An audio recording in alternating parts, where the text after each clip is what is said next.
Hi, my name is Sophie Gangi, and I'll be presenting on One Laptop Per Child. This was a failed charity that started in 2005 and is commonly referred to as OLPC. Just a little bit about me. I currently attend Lenoir-Rhyne University as an exercise science major. I have a double minor in psychology and sociology, and I'm a sophomore.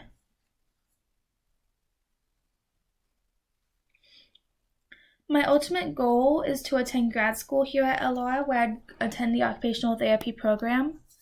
And I want to devote my life to the geriatric population. I've spent my entire life working in the nursing homes, and this is really what I want to do. An introduction for One Laptop Per Child. It's exactly what it sounds like. It promises to send one laptop per every one child in impoverished areas to promote self-learning.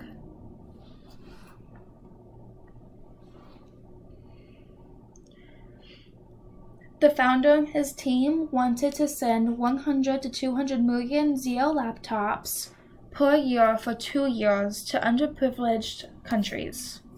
This included places like Peru and Uruguay. The founder's name was Nicholas Negroponte, and he was the former director of MIT's lab. He wanted to create a software that promoted self-learning in places where schools were not as efficient as they should have been. The ZL laptops were developed with close attention to the needs of the students who used them. For example, they had low power consumption to keep them charged, and a hard, bright green cell that was resistant to dirt and moisture. They had a ton of other features too. For example, they had clear displays, Wi-Fi antennas, a rubber-sealed keyboard that was, of course, customized to each individual student's language, and they were bright lime green so they couldn't get lost. The original goals of One Laptop Per Child was to empower the world's children through self-learning. I've already stated before that they wanted to send up to 400 million ZL laptops across the world for $100 apiece. There are many pros to this program. They actually led to a general increased cognitive function in places they were implemented. They worked best in societies like Peru, who already had some knowledge about technology.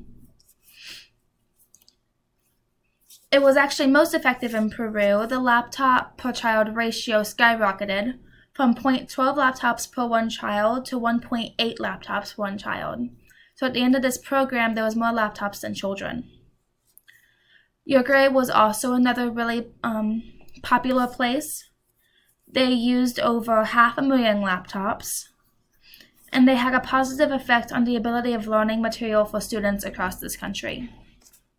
Although there were many pros, there were also many cons. For example, there was no impact on language or math skills, there was no training for educators, and there was no promise for servicing.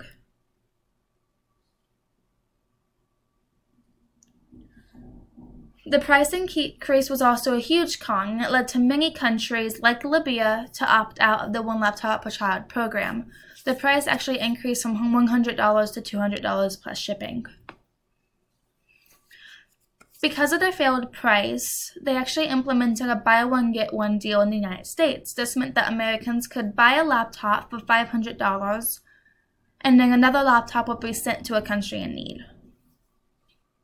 The ultimate downfalls of this program was the price increase that led to many countries to drop out. There was also a lack of Windows support and very, very little training for educators and students who used them. They also had a few unrealistic goals. For example, I don't believe it was ever possible for them to make a $100 machine with manufacturing, all the parts of the program, shipping, and teacher training. However, this did create competition. Intel and Microsoft both caught notice of this program. Microsoft actually ended up partnering with One Laptop Per Child, while Intel made their own machines. Intel made their own machines called Classmates, and Libya actually opted for this option. They were $250 a piece. They had promise for servicing and Windows support.